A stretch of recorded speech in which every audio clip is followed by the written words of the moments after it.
Okay. Here we are.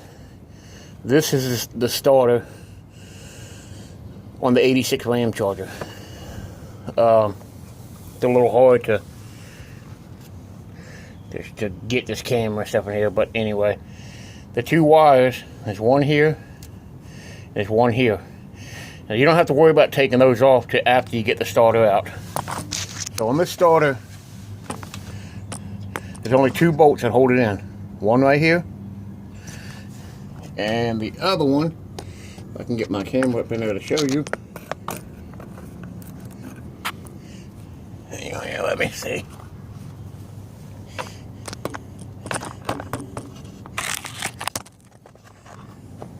Is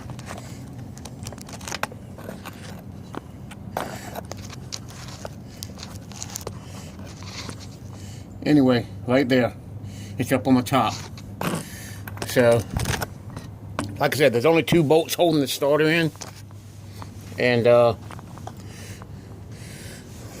let me try to get that set up so where we can start getting those out. And I'll be right back.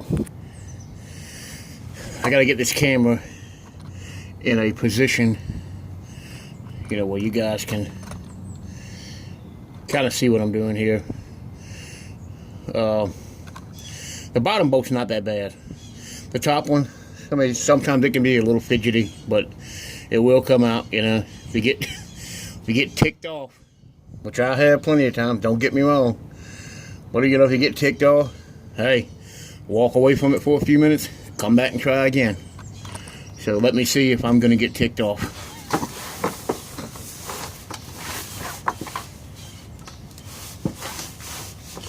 Sometimes you want to get yourself a pair of these mechanics gloves, because you know, a lot of old cars and trucks, they have leaks underneath. Oh man, you know,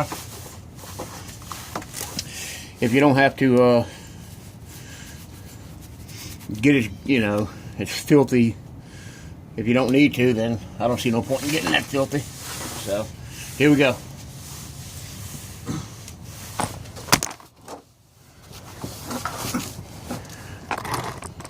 And just as I suspected, my camera fell over.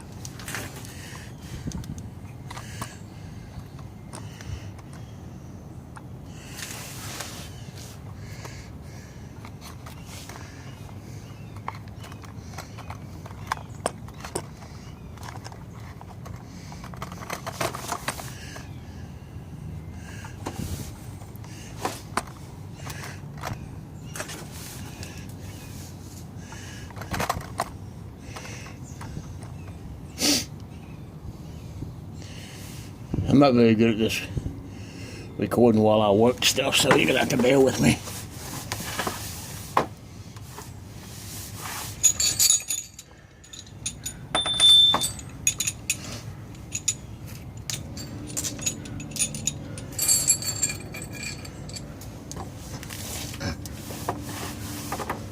I couldn't remember exactly what size the bolts were, so rather than keep getting out, getting another socket, getting underneath and finding out you didn't have the right ones or whatever, I just bought, you know, some standard 5/8 and 9/16 and ½ inch. Most of those are pretty much going to be what you're going to run across on these American cars.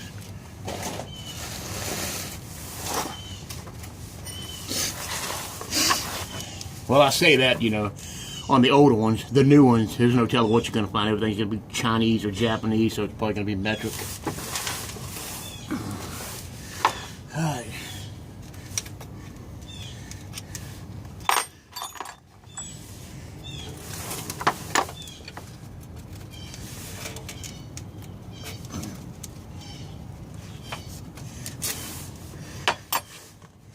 Alright, so these bolts are going to be 5/8. So, in this case, for the bottom one, I'm going to use my ratchet with a short extension and a 5/8 socket to see if that works.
And there's one bolt. Now, here. You see this clip right here? This is hooked to your transmission lines. When you put this back together, you want to make sure that that clip goes between the bolt head and the starter, because that bracket, just supports your transmission lines so that they're not, dangling around. So I'm going to pause this camera for a second while I work on getting that top bolt out, and I'll be back. Okay, so now you can see we got our starter unbolted, and I'm not sure what size bolt this is, so I don't have the wrench for it under here with me, so I gotta go get one. So take those two wires off and we'll go from there. So hang on and I'll be back. Okay, there, you can see we've got our starter out. There's the two wires that are going to go back on it, and like I said, this bracket, you want to make sure that you line that back up with the hole once you put the starter in. You can bend it out of the way for now till you get the starter up in there, and make sure the new starter sits flush up against the transmission. There shouldn't be any gap. If you have to wiggle it around or whatever, then so be it. Also keep in mind, this truck has a stock exhaust, so I do have between this frame rail right here and this exhaust plenty of room to get this starter out of here. But if you happen to have like headers or something on your truck or car or whatever you're working on, or custom exhaust or something, you may have a little more work finagling this big giant hang on a minute, this big giant starter out of that hole. But once you put the smaller starter in here that I'm talking about, from that point on, you're going to appreciate that. So hang on one second. Okay, now you can see a substantial difference in size of these two starters. So that's what I'm talking about. If you have headers on a now this doesn't work for all vehicles, this is mainly just for Dodges, this mini starter situation here, but you can buy mini starters for all vehicles, but in other vehicles they may call it a racing starter, and you can pay $300-400 for one. But just coincidentally, on Dodges, the ones for V6, minivans, Dakotas, all the 6-cylinder ones, and they all work on these 318 Dodges, 340s, 360s, 383s, 400s, 413, 426, 440s. This small starter will work on all these Dodge motors. So, and this starter cost me was a total of, I believe, $98. 30 of that was a core charge. So $68 is what this starter cost. So let me work on getting that in, and I'll be back. Okay, I've gotten the top starter bolt in there, no problem at all. Now I'm going to get this bottom bolt in. I've already connected my wires. Like I said, there are only 2 wires that go in there, but you can see how much more room is in here from where that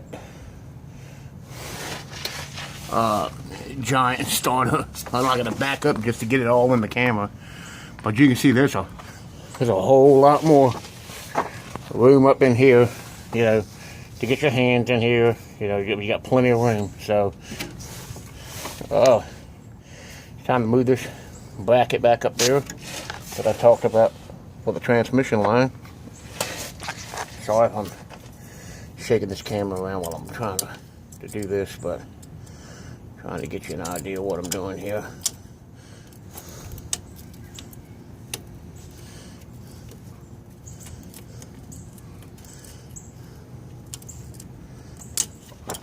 Hang on 1 second.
Okay, so as you can see, the new mini starter is in, and now all we have to do is reconnect our battery and see how it does. And you should hear a substantial sound of the motor speeding over versus that run sound that you normally get from a typical old style starter on these Dodge trucks. So let me get the battery hooked back up and I'll be back. Okay, as you can see, I've got the positive terminal cleaned up. And while you got that off, you might as well go ahead and clean it. I mean, just a preventative thing, you know, so later on down the road, you know, these old cars and trucks of these era always seem to have issues with battery terminals corroding, you know, and just, so while you got it off, go ahead and get you one of these battery post cleaners. Goes on top of there, cleans that, and then take it apart. This cap is on here like, you know, like so, slides down in there, locks together. But when you take it apart, there's a brush that once you have the terminal off, goes inside there, and you can scrub it up and down to clean the corrosion off of that. Okay, so anyway, the moment of truth here to see if our mini starter is going to work as I promised. Like I said, this is an 86 Dodge Ram Charger with a 318. The starter came off of I went to the auto parts store, got a starter for a 94 Dodge Dakota. I could have got any Dodge Dakota with the V6, you know, or minivan, you know, any Dodge, Plymouth, Chrysler minivan, anything that had a V6, you know, could have got it. I want to say even the 4-cylinder, but I'll have to double check before I told you that. So anyway, now keep in mind this, I'm working on this for my son. You know, this truck has not been on the road in about 8 years. So you know, the catalytic converter was stopped up, and I've got that cut off right now. Gonna take it to the exhaust shop to get an exhaust put on it, but I had to get the starter fixed first because once it heated up, it wouldn't start again. So let's see what happens.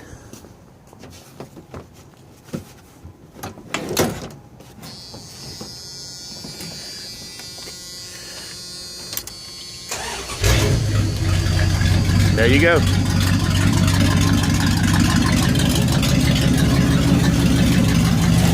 So, as you can see,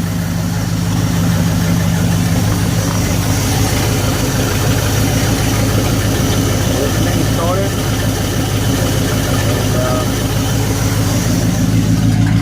Not only did we, you know, put a faster start on there, but we got rid of about, I'd say that start is probably 15, 20 pounds. Those old starters, they weigh a lot, so we saved us some weight too. So anyway, that's the video on the 1986 Dodge Ram Charger 318 installing the V6 mini starter on this 318. Thanks for watching. If you like the videos, subscribe to me. If you want to make a comment or ask a question, you can. I try to answer them. If I know the answer, I'll answer it. If I don't, I'll tell you I don't. And feel free to share. Thanks.